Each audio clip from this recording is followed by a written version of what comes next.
जय हिंद, जय भारत। इस लेक्चर में हम आपको समझाना की कोशिश करेंगे कि एक न्यूमेरिकल करेंगे हम। टी बीम पर न्यूमेरिकल हमारा बेस्ड होगा। टी बीम पर हम न्यूमेरिकल करेंगे। तो यहाँ पे एक क्वेश्चन हम लिए हुए हैं, उस क्वेश्चन को आप अच्छे से रीड करिए और रीड करने के बाद क्या गिवन है, क्या इसमें हमको फाइंड करना है, पहला हमारा यही एम होगा, आइडेंटिफाई करना। तो a beam casted with M20 concrete and Fe 415 steel has following dimensions: width of flange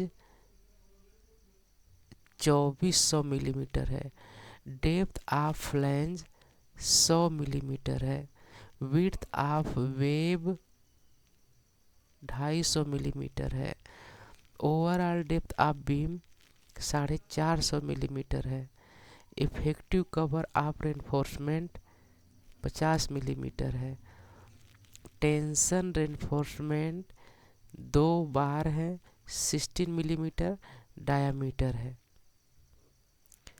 और हमको फाइंड क्या करना है, मोमेंट ऑफ रेजिस्टेंस।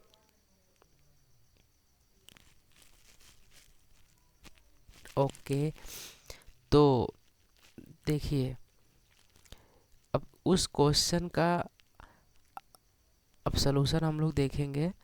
तो यहाँ पे हम एक फिगर रखे हुए हैं। इस फिगर से आपको हम ये समझाना चाह रहे हैं कि जो कुछ भी यहाँ पे सिंबल यूज हुए हैं, डाटा दिए हुए हैं, उसको थोड़ा सा आप समझने की कोशिश करिए। ये देख रहे हैं, ये जो है ये फिगर टी बीम का फिगर है। तो ये जो पोर्शन है ये वाला ऐसे, और ये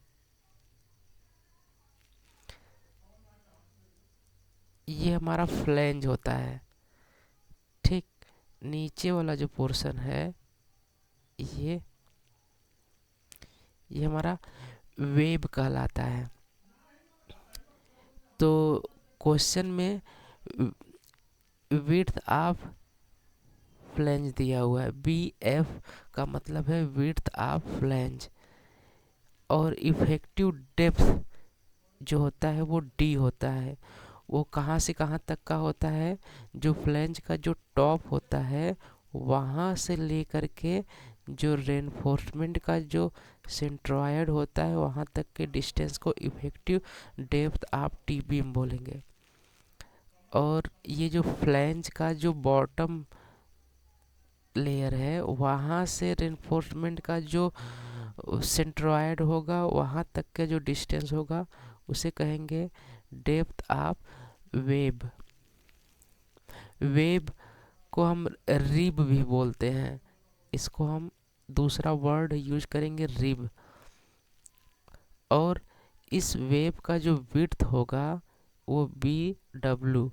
यहाँ पे जो W यूज कर रहे हैं सफिक्स, वो आप समझ लो कि वेब है, और जो F सफिक्स यूज कर रहे हैं वो फॉर फ्लैंज है।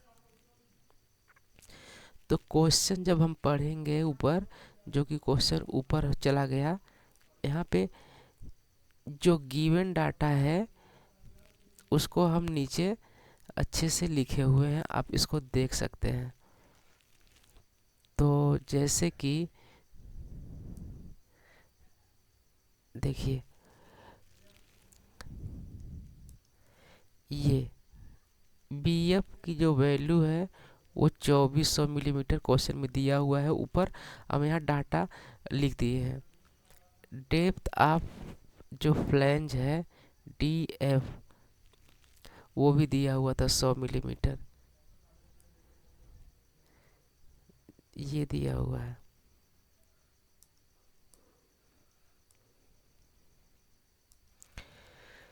फिर ब्रेड्थ ऑफ रिब या वेब ये भी दिया हुआ है 250 मिलीमीटर।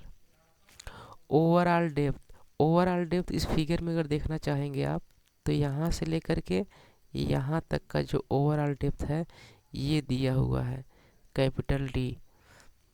ठीक, तो वो दिया हुआ है कितना, 450 मिलीमीटर। और यहाँ पे एक चीज़ और दिया हुआ है, ये डिस्टेंस है, इसे कहते हैं इफेक्टिव कवर। सी से कवर, ई से इफेक्टिव, ये दिया हुआ है 50 मिलीमीटर।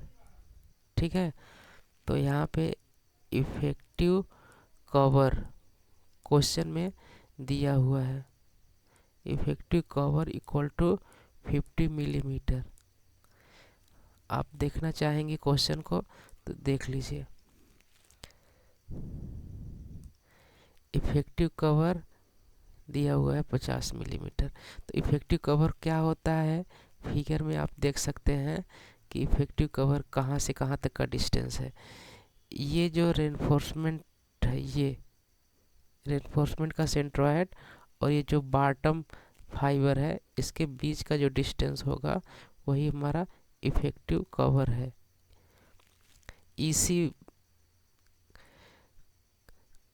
ईसी नहीं लेंगे हम, इफेक्टिव कवर लेते हैं, सीसी लेते हैं, सीई लेते हैं। सी से कवर, ई से इफेक्टिव। ठीक,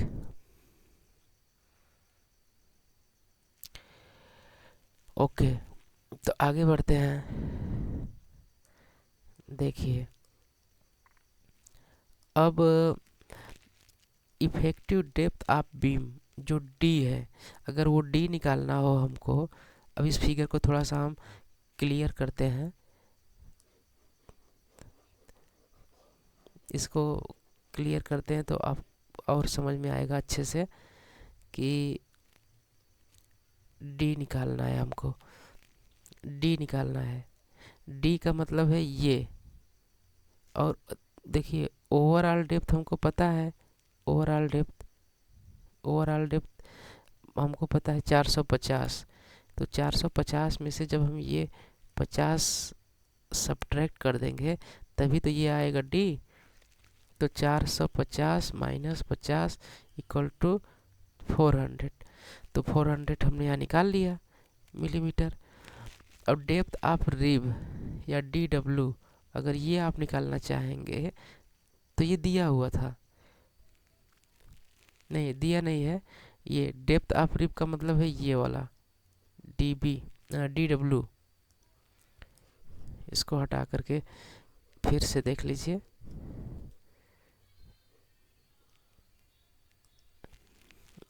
ये निकालना हो तो हम निकाल नहीं सकते हैं।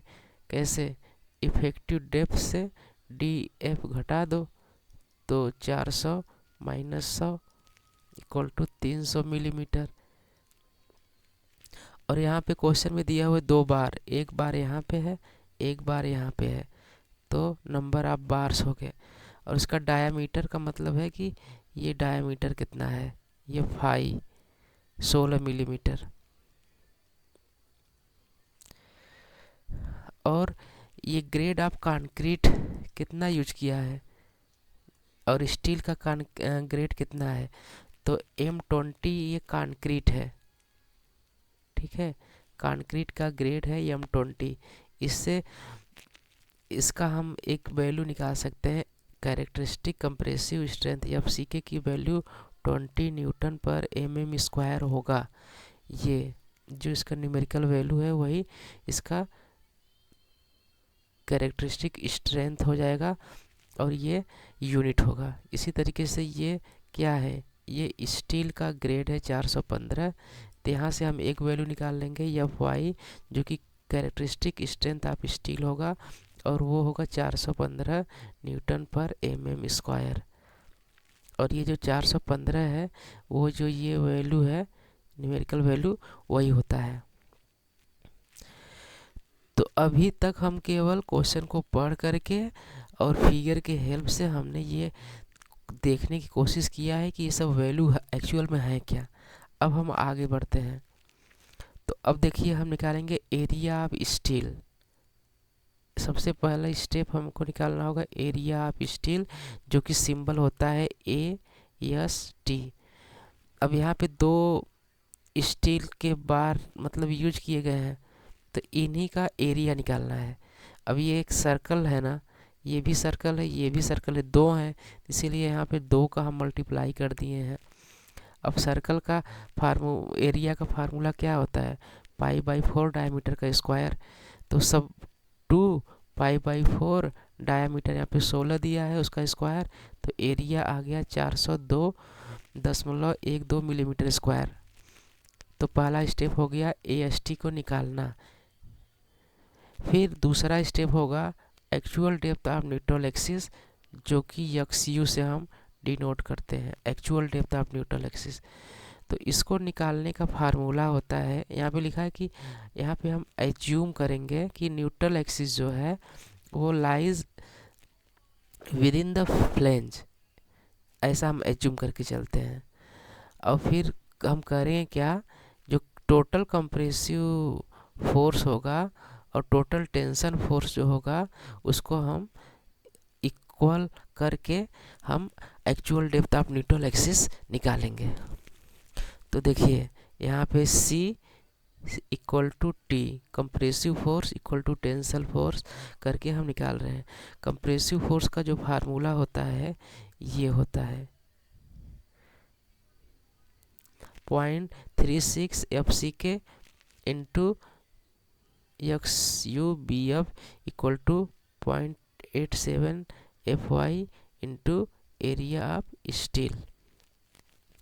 जब इसमें वैल्यू रखेंगे हम, तो यहाँ से देखिए AST की वैल्यू हमको पता है, ठीक, FY की वैल्यू हमको पता है, BF की वैल्यू भी हमको पता है, FCK की वैल्यू भी हमको पता है। बस केवल हमको XU की वैल्यू निकालना है। तो हम इस में रखेंगे वैल्यू और XU निकालेंगे, तो XU की वैल्यू जब सॉल्व करेंगे आप 8.4 मिलीमीटर आएगा। तो स्टेप नंबर 2 में हमने XU की वैल्यू निकाल ली, actual depth of neutral axis. और इससे हम ये देखेंगे कि XU की जो वैल्यू है, XU की वैल्यू जो है वो 8.4 मिलीमीटर है, और DF जो डेप्थ ऑफ फ्लेंज है वो 100 मिलीमीटर है। तो यहाँ पे हम देख रहे हैं कि जो XU है वो लेस देन है DF, ठीक है। तो इसका मतलब हुआ कि hence neutral axis lies in the flange, जो हम एज्यूम किए हुए थे वो चीज़ यहाँ पे हो गया। फिर स्टेप नंबर 3 आता है depth of critical neutral axis, जो कि XU मैक्स इसका सिंबल होता है, XU comma max, depth of critical neutral axis. तो इसको निकालने का एक फार्मूला होता है, सिंपल सा होता है 0.48 D। और ये किसके लिए होता है, ये होता है फार FE 415 के लिए। तो वही हम फार्मूले में देखिए ये हो गया, और D की वैल्यू यहाँ पे 400 है। जब वैल्यू रखोगे तो 192 मिलीमीटर स्क्वायर आ जाएगा। जब ये निकाल लेंगे तो हम कंपेयर करेंगे XU को और XU मैक्सिमम। XU जो है वैल्यू और XU मैक्सिमम में देखिए क्या कंपेरिजन हो रहा है। XU की वैल्यू आई 8.4 मिलीमीटर और XU मैक्सिमम का वैल्यू आया 192 मिलीमीटर। तो कौन बड़ा है, XU मैक्सिमम बड़ा है, XU जो है वो छोटा है। कहने का मतलब है कि डेप्थ ऑफ जो actual depth of neutral axis है लेस देन क्या है, critical depth of neutral axis, depth of critical neutral axis. तो उससे क्या कंक्लूजन निकलता है, तो हेंस उनसे कंक्लूजन ये निकलता है, ये जो लाइन में लिखा हुआ है कि सेक्शन इज अंडर रेनफोर्स्ड, ठीक है। तो यहाँ से पता चल गया कि सेक्शन हमारा अंडर रेनफोर्स है। फिर अब चौथा स्टेप में हमको निकालना होगा मोमेंट ऑफ रेजिस्टेंस MU। अगर हम जो क्वेश्चन है, जो ये हमारा टी बीम है उसका स्ट्रेस स्ट्रेन डायग्राम बनाएं, तो ये जो फिगर है वो ऐसा ही बनता है।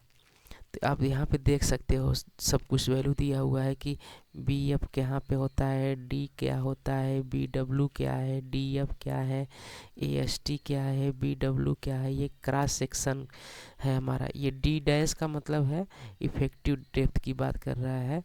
सी ई कवर जो होता है इफेक्टिव कवर, इफेक्टिव डेप्थ नहीं, इफेक्टिव कवर की बात है। फिर ये स्ट्रेन का डायग्राम बनता है ऐसा, और ये स्ट्रेस का डायग्राम। ये जो हमारा स्ट्रेस और स्ट्रेन का डायग्राम है ये रेक्टेंगुलर सेक्शन के जैसा ही है। रेक्टेंगुलर सेक्शन में जैसा बनता है स्ट्रेन और स्ट्रेस का डायग्राम, सेम टू सेम वही है। ये देख रहे हैं स्ट्रेन की वैल्यू है, फिर यहाँ पे स्ट्रेन की वैल्यू है, फिर ये इस तरीके से ये क्या है, स्टील के लेवल पे स्ट्रेन की वैल्यू है। फिर ये ऐसा पैराबोल, यहाँ तक ये रेक्टेंगुलर शेप बनेगा, इसके नीचे ये पैराबोलिक शेप बनेगा।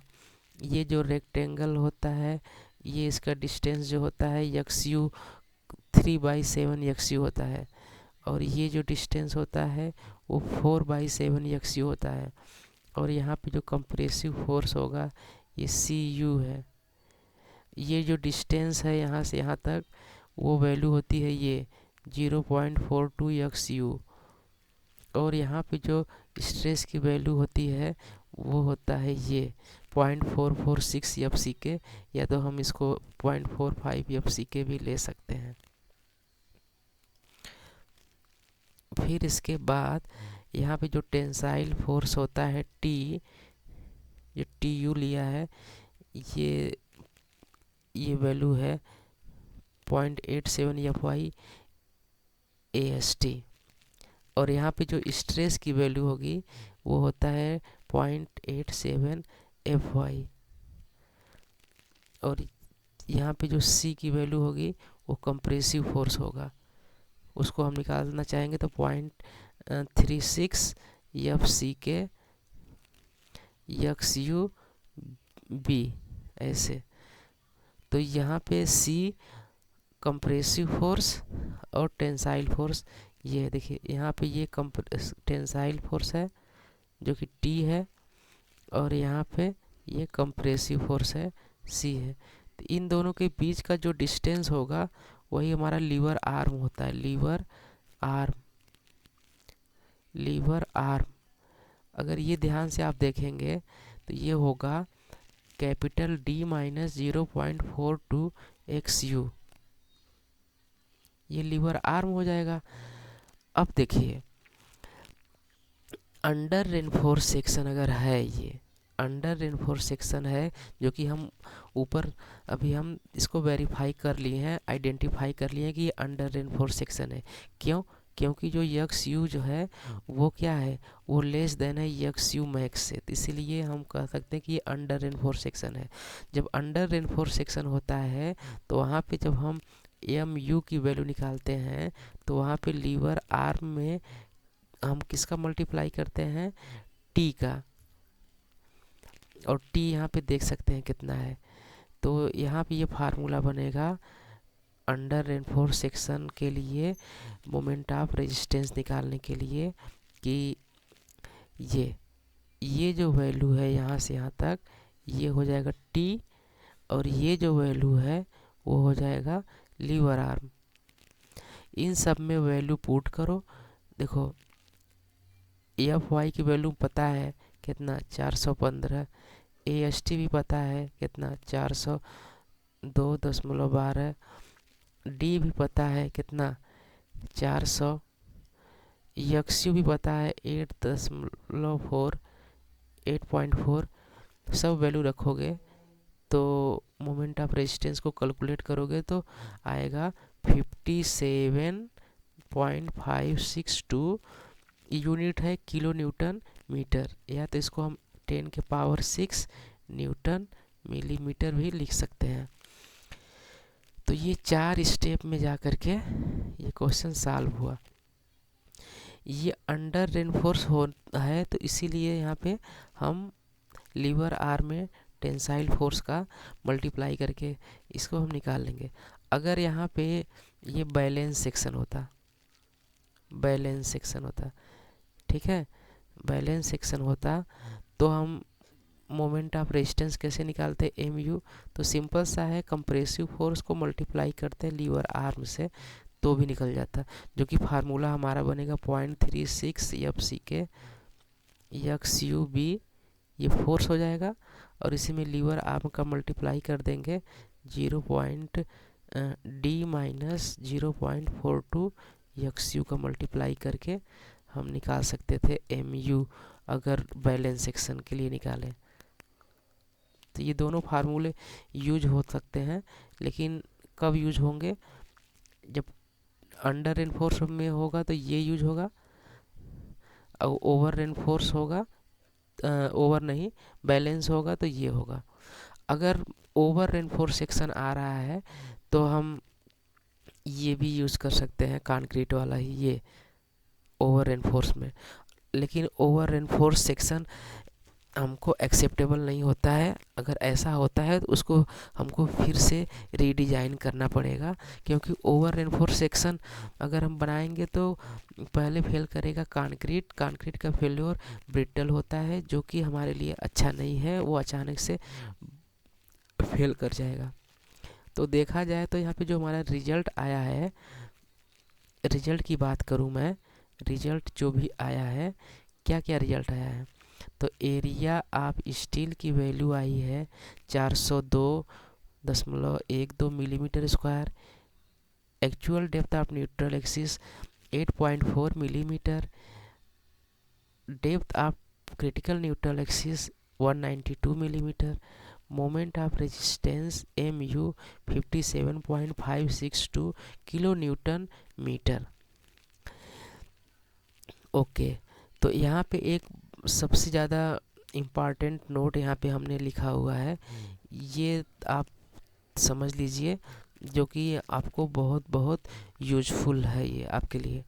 तो इसमें क्या लिखा है नोट में, कि जो ये हम अभी आपको पढ़ाए हैं, इसमें जो कुछ भी समझाए हैं हम, जो इसमें फार्मूले यूज हो रहे हैं, फार्मूले थोड़े आपको डिफ़िकल्ट लग सकते हैं, तो आप चाहें तो इसको IS कोड 4562,000 में जा करके पेज नंबर 96, पेज नंबर 96 पर आप देख सकते हैं, लिखा होगा एनेक्स जी, एनेक्स जी, वहाँ पे ये सब ऊपर के फार्मूले मिल जाएंगे। और ये IS कोड का एक क्लास 38.1 में, जो कि पेज नंबर 69 है, वहाँ पर भी आप जा कर के इससे रिलेटेड चीज़ों को आप देख सकते हैं, इसके एजम्पशंस को देख सकते हैं, इसके फार्मूले को देख सकते हैं। अगर कोई फार्मूला आपको भूल रहा है, याद नहीं हो रहा है, तो आप इन दोनों पेज पर जा कर के, एक 96 है तो दूसरा 69 है, ठीक है, तो वहाँ से आप ये देख सकते हैं ये सब फार्मूले। तो यहाँ पे हमारा सेवा समाप्त होता है, आप इसको आप अच्छे से देख सकते हैं, और थैंक यू।